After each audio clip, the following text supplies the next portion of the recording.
Shri Krishna Chaitanya Prabhu Nityananda Shri Advaita Gadadhar Shivasadi Gaur Bhaktabinda Hare Krishna Krishna Krishna Hare Hare Hare Rama Rama Rama Hare Hare.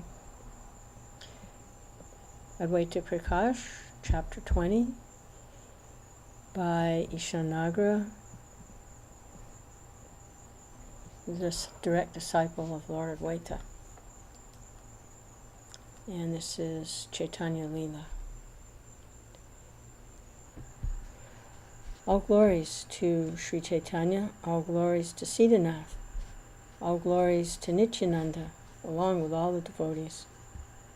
Now, listen to the pastimes of Nityananda Prabhu, who went to Bengal on the order of Chaitanya Mahaprabhu. Udarana Dat was the object of Nityananda's mercy. He served the Lord day and night. One time, Nityananda went to Ambika Kalana and assumed an enchantingly handsome form that astounded even the demigods. Seeing his handsome form, people asked, "Who is this prince?" At that time, Suryadas Pandit came there and was amazed on seeing the form of Nityananda. Suryadas submissively inquired, "Please tell me, where is your residence? What is your name?" Udaranadat replied, "He belongs to the topmost Radi Brahman society. He's the crushed jewel among logicians. He's known as Nityananda, and he lives in the abode of ecstatic love." The intelligent Suryadas then happily said, "Please come to my residence and take rest."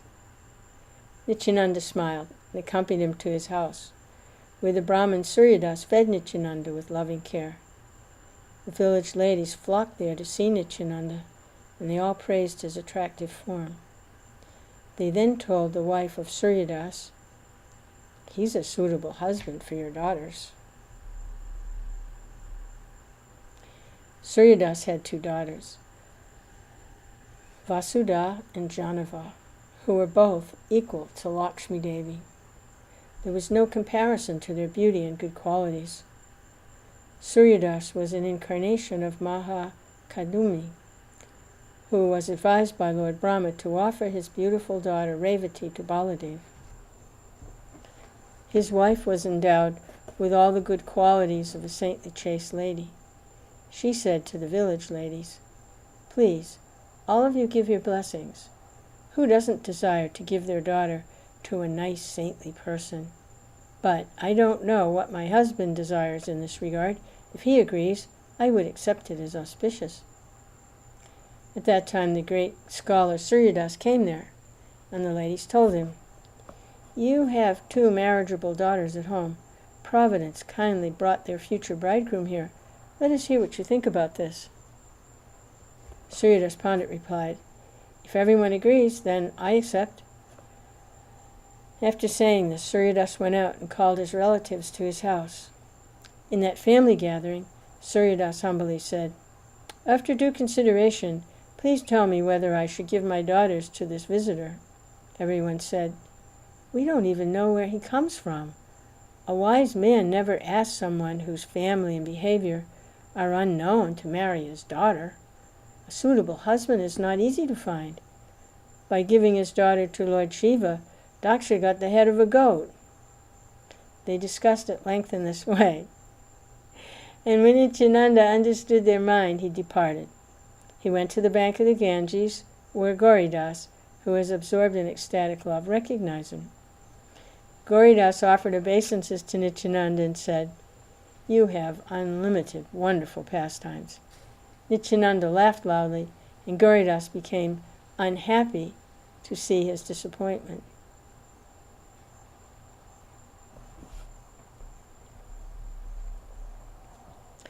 Gauridas was not an ordinary man. He was one of Krishna's dear friends from Vrindavan. My Prabhu Advaita called him Subal. He knows all of Radha Krishna's confidential pastimes. Now that Radha Krishna have descended in Nadia, The cowherd boys have also come to assist in their pastimes. Gauranga's intimate devotee Gauridas enjoyed many pastimes with Mahaprabhu during kirtan. He never remained at home without the association of Gaurnitai. His friends once requested Mahaprabhu, "Please instruct this boy to get married, for everyone will be happy if he remains at home." Chaitanya Mahaprabhu replied, "All right, I will do that. Please don't worry. Be peaceful." That evening, Gauridas Pandit came to Mahaprabhu with a garland. He placed the garland around Mahaprabhu's neck, and his voice was choked in love as he offered obeisances to the Lord. The pure loving sentiments of Vraj awoke in Gauranga. He thus embraced Gauridas and said, "Come, my dear friend." Tears incessantly flowed from the eyes of Mahaprabhu, and Gauridas wiped them away with a piece of cloth. Shri Gaurachandra lost external consciousness and was drowned in the fathomless ocean of Srimati Radharani's ecstasy. He regained external consciousness after 3 hours and began to dance while holding Gauridas's hand. Nityananda and others cried loudly in ecstatic love, and then all the devotees assembled together to engage in Sankirtan. They held a grand festival of dancing and chanting, which I am unable to describe even a portion of. After Sankirtan, Gaur and Nitai sat down together. They called Gauridas to a secluded place. Mahaprabhu said to him, "Listen, my dearest friend, please get married and stay at home." Gauridas replied, "Your order is as good as a Vedic injunction. Whoever violates your order is a rascal. But I cannot live without you, just as a fish cannot live without water." Hearing this, Gauranga laughed and looked at Nityananda, and Nityananda told Gauridas, "Make a deity of Gauranga." Gauranga then said, "The worship of one deity doesn't look good. Install a deity of Nityananda also. Then you will feel our presence here. But don't tell others about this confidential discussion." Gauridas became filled with ecstatic love. He offered obeisances at the feet of Gaurnitai. Shri Gauridas was expert in artistic carving. Indeed, even the greatest craftsman among the demigods was not as expert. He joyfully carved the 2 deities out of wood in the presence of Gaurnitai, and therefore the deities look exactly like Gaurnitai themselves. Anyone who sees those deities at once feels ecstatic love. Gaur and Nitai then both embraced Gauridas and went off to preach the holy names. In order to install the 2 deities, Gauridas, after due consideration, went to see Advaita Prabhu. He offered his obeisances at the feet of Sitanath, who welcomed Gauridas and then affectionately inquired, "My dear boy, why have you come here?" And Gauridas related everything in detail. Advaita Prabhu said, "Dear child, you're so fortunate to have carved deities of Gaurnitai. It will be my good fortune to install them. Go, make arrangements for the paraphernalia." On hearing this, Sri Achyuta folded his hands and said, "Please allow me to go to Ambika Kalana. Which mantras will be used in the worship of those deities? Please tell me the truth, don't keep it a secret." Siddhanath smiled and said, "I don't know whether you know, but Lord Krishna himself has descended in Nadia. He has covered his body with the bodily complexion of Srimati Radharani, just as a person appears different by wearing different dresses.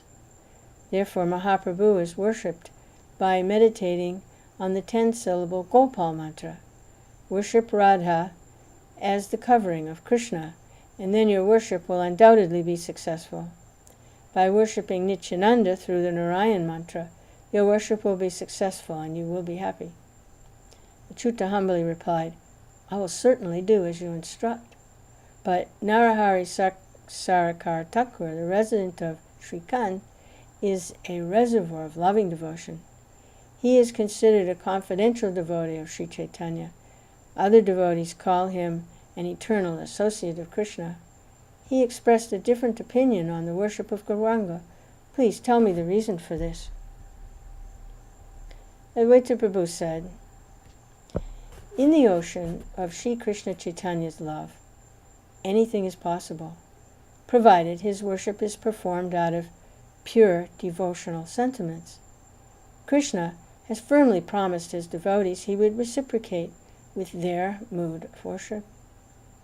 Hearing this, Achyutananda became maddened with ecstasy. He then accompanied Gauridas to Ambika. The two deities were installed there in a grand festival, which Gauridas blissfully organized. Gauridas has deep love for the three lords, and was therefore accepted by them as their dearest devotee. How can this confidential truth be known by someone as insignificant as me? I'm simply writing a condensed portion of those pastimes on the order of Achyuta Prabhu. As Nityananda Prabhu was sitting on the bank of the Ganges discussing spiritual topics with Udana Radat, the distressed Suryadas Pandit came there with the dead body of Vasudha. Everyone arranged for her last rites. Nityananda Prabhu came there and said to Suryadas, "If I bring your daughter back to life, would you promise to give her to me?" In the presence of his friends, the Pandit replied, "Yes, if you bring her back to life, I will give her to you." Hearing this, Nityananda joyfully chanted the life-giving holy name of the Lord in her ear. Drinking the nectar of the holy name, Vasudha got up to the amazement of everyone present. Suryadas happily took his daughter to his residence as everyone blissfully chanted the name of Hari. Someone said about Nityananda, "He must be a great sage." Someone else said, "Perhaps he's a demigod in disguise." Later, after Suryadas took Nityananda to his residence, he recognized who the Lord was by his symptoms and became overwhelmed with ecstatic love. Suryadas considered himself most fortunate as he joyfully gave his daughter to Lord Nityananda in a grand ceremony. Nityananda Prabhu married Vasudha and accepted Janava on the pretext of a wedding gift. Then Nityananda went on to the village of Kadadaha, where he inaugurated the worship of Shamashundar. Later, after the appearance of Mahaprabhu, Vasudha Mata gave birth to a boy on an auspicious day. This son of Nityananda was always joyful, and his name, Virachandra, became known throughout the world. Mahaprabhu said he was the expansions of Sankarshan. Everyone who saw him became enchanted. I have described just a drop of whatever I've heard from the mouths of the devotees and whatever I've seen. One day, feeling separation from Gauranga, Advaita cried loudly, "Where is the Lord of my life?" Gradually, the waves of the ocean of Lord Gauranga's love swelled up and drowned Sitanath, the wish-fulfilling tree of the devotees. After 3 days, Advaita Prabhu came to his senses and made up his mind to see Gauranga. He lamented, "Alas, Gauranga, you burn the heart and mind of your devotees by the fire of separation. You appeared to distribute devotional service, so I will preach jnana to put you in distress. One time I explained jnana and thus attained your mercy. Now I will again preach dry, speculative knowledge to see how you react. If I don't attain your lotus feet, I will destroy the world." Thinking in this way, Advaita called his disciples by his side. He then instructed them in Jnana Yoga in a soft voice. Jnanis say that jnana is superior to bhakti, for bhakti culminates in the awakening of jnana. For one who serves the Lord by jnana, a transcendental flower plane takes him to the other shore of material existence. Previously, with the help of Jnana Yoga, sages attained devotional service, became liberated according to the desire. In this way, Advaita gave various instructions on jnana, and his disciples naturally accepted the words of their guru. Although by his words he appeared to teach jnana, actually he doubled the opportunities for serving Krishna. With deep attachment, he offered tulsi leaves with various sweetmeats to Krishna. As Advaita meditated on Gauranga with closed eyes, the associates of Gauranga misunderstood his motive and wandered around crying. When Sri Satchidananda heard that Advaita was advocating liberation, the Lord, who is the Supersoul, understood Advaita's mind. In order to fulfill his devotee's desire, Gaur left Purushottama and suddenly came to the house of Advaita. Smelling the fragrance of Gauranga's body, Siddhanath looked and saw that moving Jagannath had appeared before him. On seeing Lord Chaitanya's inconceivable mercy bestowed on him, Advaita offered humble prayers in great ecstasy. Advaita then offered hundreds of obeisances at the feet of Gauranga and said, "No one is as fortunate as me in the three worlds." Lord Gauranga said, "You are the incarnation of a devotee. You have brought me here by the strength of your unalloyed devotion. Actually, your activities are superior to mine. Therefore, I have come to fulfill your desire." Gaur then satisfied Advaitacharya's desire by joyfully eating many different preparations. After finishing his meal, Gaur chewed some betel nut and then rebuked Advaita with a sweet voice. "You gave instructions on Jnana Yoga in order to see me. You didn't care about the living entity's future suffering. If you are eager to see me, I will come the moment you desire, but please don't teach Jnana Yoga anymore. Teach devotional service, so the living entities may be delivered." Shri Advaita said, "I got the benediction according to my desire. Now, kindly forgive my offense." Mahaprabhu said, "Even if the devotee commits millions of offenses, Krishna mercifully forgives him." Sita Mata came there at the same time and was drowned in wonderful, loving ecstasy by seeing Gauranga. She took Gauranga on her lap and cried aloud. Gaur told her, "I feel very thirsty." Hearing this, Sita brought condensed milk, cream, Ganges water, and in parental affection, she personally put them in Gaur's mouth. In great ecstasy, Gaur enjoyed these items as if they were more palatable than nectar. Then, after encouraging the couple, Gaur disappeared. Sita and Advaita spent the rest of the day intoxicated in love while remembering Gaur's kindness. In the evening, Advaita Prabhu controlled his emotions, called his disciples, and said, "Listen, everyone. Previously, due to mental imbalance, I said jnana is superior to bhakti. Now, after consideration, I see it is not equal to bhakti. One can know the Supreme through jnana, but one can attain him through bhakti. Many scriptures declare that bhakti is superior to jnana. You should certainly know that the supreme goal of jnana is liberation, but the liberated person ultimately becomes falsely proud, does not serve Krishna. Because of that offense, he again falls down into material existence. Therefore, bhakti yoga is the topmost process. One who follows the path of bhakti never falls down. Even Anantadev cannot fully know the glories of bhakti. The scriptures declare that mukti, or liberation, acts as the maidservant of bhakti.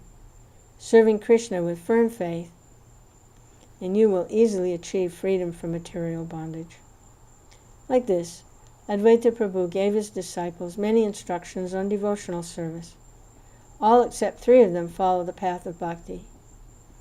Kamadev, Nagara, Agala, and Pagula did not accept Advaitacharya's instructions. They said, "Listen, Acharya Goshain, there's no limit to your instructions. One moment you say Jnana is superior, next moment you say Bhakti is superior. We have fixed our minds on the path of Jnana." Advaita Prabhu said, "If you don't accept my instructions, then I reject you and don't want to see your faces." "As you order," they replied. They then went east, where they began teaching their own philosophy. I offer millions of obeisances to the pastimes of Lord Gauranga. One can see Gaur's transcendental pastimes through devotional service. Lord Gauranga performs his eternal pastimes wherever his devotees reside, but only the fortunate persons with eyes of devotion can see those pastimes. Supreme Lord Advaita Prabhu showered unlimited mercy on me, therefore I am able to briefly write about those pastimes. Praying at the lotus feet of Lord Chaitanya, Shri Advaita, always desiring the mercy, I, Ishana Nagara, narrate Shri Advaita Prakash.